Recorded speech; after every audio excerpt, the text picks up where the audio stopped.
राजगिरा चिक्की किंवा मग राजगिरा वडी किंवा मग गुडदाणी काहीही म्हणा, पण खायला अगदी भारी लागते बरं का. आणि त्यातल्या त्यात घरी बनवलेली असेल ना, तो आनंद काही वेगळाच असतो. अगदी शरीरासाठी खूप पौष्टिक आहे. तर आज आपण राजगिऱ्यापासून लाह्या कशा बनवायच्या आणि त्यापासून चिक्की कशी बनवायची याची सविस्तर रेसिपी तुमच्यासोबत शेअर केली आहे. एकादशी येते तर गोडाचा पदार्थ म्हणून तुम्ही ही राजगिरा वडी नक्की करून बघा. उपवासालाच नाही तर इतर वेळेस कधीही तुम्ही ही करून खाऊ शकता. तर नमस्कार, मी नयन मराठी रेसिपीमध्ये तुमचं सर्वांचं पुन्हा एकदा खूप खूप खूप मनापासून स्वागत. रेसिपी सुरू करतोय, पण त्याआधी एक निवेदन आहे. चॅनलवर जर नवीन असाल तर नयन मराठी रेसिपीला सबस्क्राईब करा आणि व्हिडिओ खालील घंटीचं बटन दाबायला विसरू नका, म्हणजे नवीन व्हिडिओचे नोटिफिकेशन तुम्हाला सर्वात आधी मिळतील. रेसिपीला सुरुवात करू. आज आपण राजगिऱ्याची चिक्की बनवतोय. तर ही वाटी तुम्ही बघू शकता. तुम्ही घरातील कोणतीही वाटी किंवा मेजरमेंट कप घेऊ शकता. तर मी ही वाटी घेतली आणि ह्याच वाटीने आपण सगळं मोजमाप घेणार आहे. तर ह्या वाटीने मी इथं अर्धी वाटी शेंगदाणे घेतले. हे कच्चे शेंगदाणे घेतलेत, आपण हे भाजून घेणार आहे. त्यानंतर त्या वाटीने मी 2 वाट्या इथं राजगिऱ्याच्या लाह्या घेतल्यात. त्यानंतर 2 वाट्या राजगिऱ्याच्या लाह्यासाठी इथं 1.5 वाटी गूळ घेतलाय. हा गूळ मी इथं कापून घेतलाय. आता ह्या राजगिऱ्याच्या लाह्या जवळच्या कोणत्याही किराणा दुकानात तुम्हाला इझिली ह्या मिळून जातील.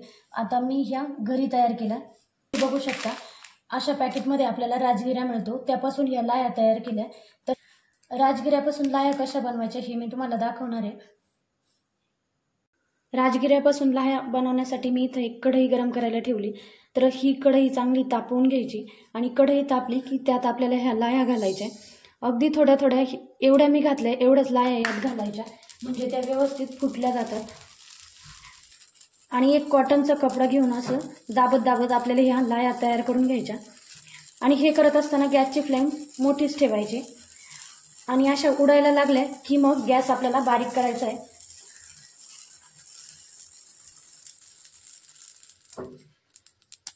तुम्ही बघू शकता, आपल्या लाह्या तयार झाल्यात. लाह्या तयार झाल्या, मी लगेचच काढून घेतल्या. याच पद्धतीने आपल्याला सगळ्या लाह्या तयार करून घ्यायच्या आहे. राजगिरे आपले भाजून झाले, लाह्या तयार झाल्यात. आता त्याच कढईमध्ये, कढई गरम आहे तर मी लगेचच शेंगदाणे भाजून घेते. तर इथं आपण अर्धी वाटी शेंगदाणे घेतले, ते भाजून घेऊ. गॅसच्या मीडियम फ्लेमवर आपल्याला हे भाजून घ्यायचे. 2 मिनिटानंतर आपले शेंगदाणे भाजून झालेत. आता आपण हे थंड करून याची साल काढून घेणार आहे. पण साल काढताना आपण एका कपड्यात काढणार आहे आणि लाटणं फिरून घेणार आहे, म्हणजे आपले शेंगदाण्याचे अर्धे असे तुकडे होतात. कारण मिक्सरमध्ये जर आपण बारीक केले तर ते खूप बारीक होतील, शेंगदाण्याचा भुगा होतो, म्हणून आपण हे लाटण्याने थोडेसे कपड्यात फिरून घेणार आहे. चिक्की बनवण्यासाठी मी गॅसवर एक कढई गरम करायला ठेवली. त्यात 1 चमचा मी इथं साजूक तूप घातलंय. तूप आपलं गरम झालंय, त्यात आपण घेतलेला गूळ टाकून घेऊ. तर मी इथं 2 वाटी राजगिऱ्याच्या लाह्यांसाठी इथं 1.5 वाटी गूळ घेतलाय. आता हा गूळ आपल्याला ह्या तुपात व्यवस्थित वितळून घ्यायचा आहे. आणि हे करत असताना आपल्याला गॅसची फ्लेम लो टू मीडियम ठेवायची.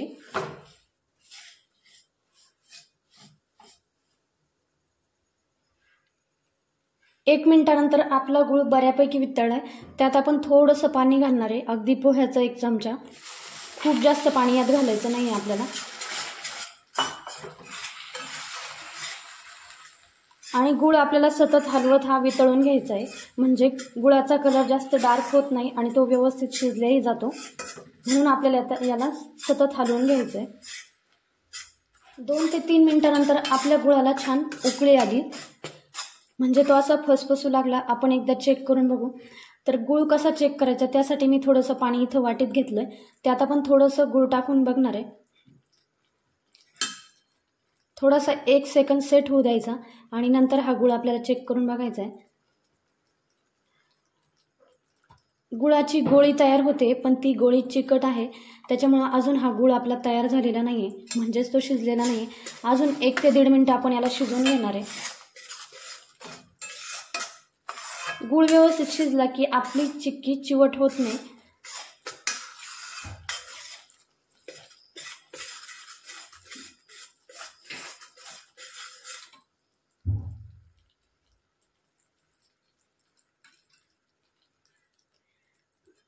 गूळ उकळल्याच्या नंतर 1-2 मिनिटानंतर परत आपण एकदा चेक करून बघतोय.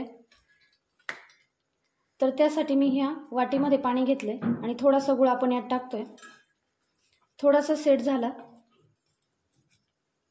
की याची गोळी बनवायची आणि याची गोळी व्यवस्थित तुटल्या जाते, म्हणजे कुरकुरीत आपला गूळ तयार होतोय, म्हणजे आपला पाक व्यवस्थित तयार झालाय. आता यामध्ये आपण लगेचच लाया घालणार आहे. तर ह्या घेतलेल्या लाया यात टाकून घेऊ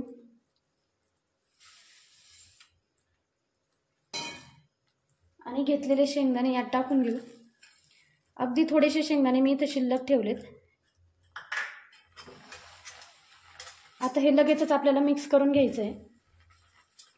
ही प्रोसेस थोडीशी फास्ट करायची आहे, म्हणजे आपली चिक्की व्यवस्थित तयार होते.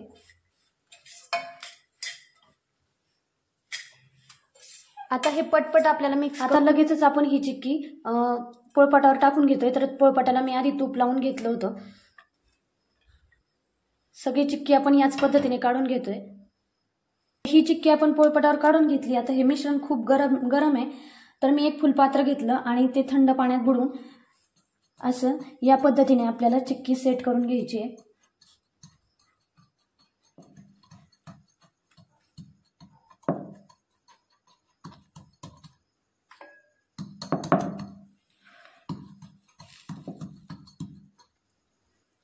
तर या पद्धतीने मी चिक्की तयार करून घेतली.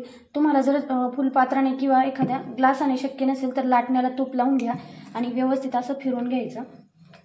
आता हे गरम आहे, लगेचच आपण याचे कट करून घेणार आहे. तर मी त्यासाठी सँडविच कटर घेतलंय. तुम्ही एखाद्या सुरीने किंवा मग उलटणीने याचे ह्या कट करून घेऊ शकता. तुम्हाला जशा वड्या आवडत असेल त्या पद्धतीने तुम्ही करू शकता, पण गरम असतानाच याच्या वड्या पाडून घ्यायच्या, कारण थंड झाल्यावर याच्या वड्या पडत नाही.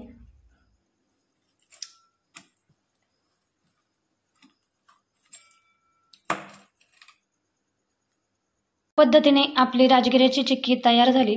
आता ही पोळपाटावर आपण कट करून घेतली आणि आता ही अर्ध्या तासासाठी आपल्याला थंड करून घ्यायची, म्हणजेच ही अर्ध्या तासात सेट होईल. गरम असतानाच ही चिक्की खाण्यासाठी घ्यायची नाही, कारण ती चिवट लागते.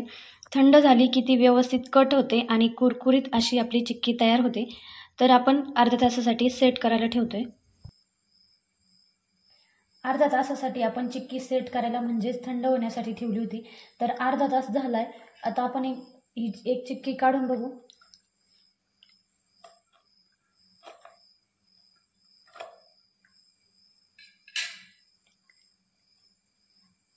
तुम्ही बघू शकता अलगद आपली चिक्की निघते, कारण आपण पोळपाटाला तूप लावलं होतं. तुम्ही कोणत्याही एखाद्या भांड्याला तूप लावून अशा प्रकारे ह्या राजगिऱ्याच्या वड्या किंवा याची चिक्की करून घेऊ शकता.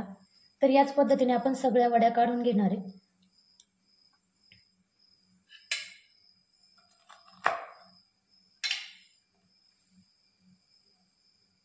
अशाच पद्धतीने आपण सगळ्या वड्या काढून घेऊ.